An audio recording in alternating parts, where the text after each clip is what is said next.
La paracha de la semaine, c'est la paracha de Béar et de Bechukotai. Dans notre première paracha, la paracha de Béar, ici, Dieu dit à Moshe sur le Har Sinaï, dans le mont Sinaï, il lui introduit la mitzvah de la Shemitah. La mitzvah de la Shemitah, c'est la mitzvah que la terre d'Israël, au bout de la 7e année, on doit arrêter de la travailler. Et donc elle devient libre, elle devient sans propriété et personnelle, sans propriété à personne, et en fait elle devient totalement libre, et on ne peut pas la travailler, et on peut bien sûr profiter de tout ce qu'il y a dedans, et n'importe qui peut venir dans n'importe quel champ, dans n'importe quel endroit, et cueillir ce qui reste, puisque ici la terre est totalement neutre, et totalement libre, et totalement abandonnée.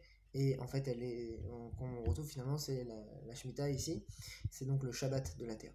Alors, ce qui est intéressant, donc qu'on peut prendre comme enseignement de notre paracha, c'est finalement l'idée que ici on retrouve que déjà au Har Sinaï, et au Har Sinaï que finalement est peut-être un peu un des apogées des moments spirituels du peuple juif. Ici, le peuple juif est dans le désert.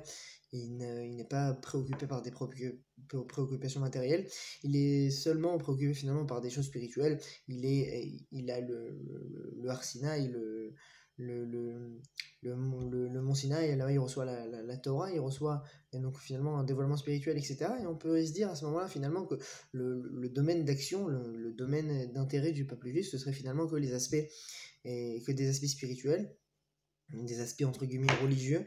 Et ici on retrouve que non, justement, spécialement la paracha nous précise que c'est spécialement au Har Sinaï, spécialement à ce moment-là de spiritualité que Moshe reçoit quoi? Reçoit une mitzvah qui est liée à la terre.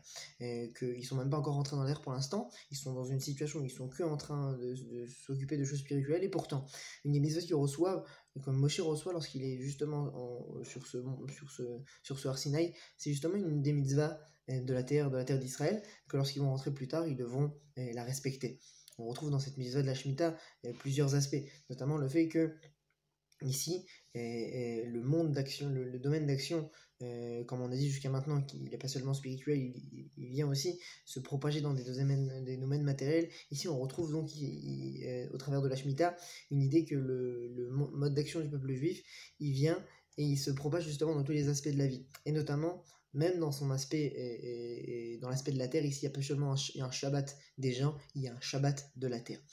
Et encore plus que ici, le peuple juif dans ses aspects qui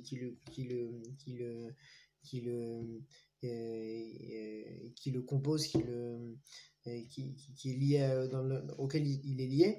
Finalement, on va retrouver qu'il y a même ici une terre du peuple juif, il y a un temple du peuple juif, un peuple, etc.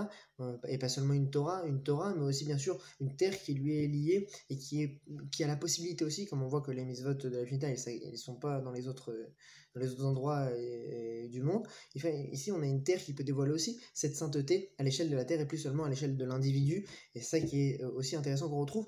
Autre chose, on avait aussi une promesse que celui qui respectait la Shemitah, il avait une bracha avant la Shemitah et après la Shemitah. Et ce qu'on retrouve que finalement ici, c'est pas seulement que le peuple juif il vient sanctifier des aspects matériels, pas seulement qu'ici il y a un aspect de sainteté même dans la terre du peuple juif. Ici on retrouve aussi un dernier aspect qui est finalement que Dieu ici il vient même s'immiscer, il vient même rentrer pas seulement dans les aspects spirituels de la vie, mais il vient aussi rentrer dans les aspects matériels de la vie. Il vient, il te fait une promesse que si tu fais ça, et ben en fait tu vas avoir une bracha, tu vas réussir de manière matérielle.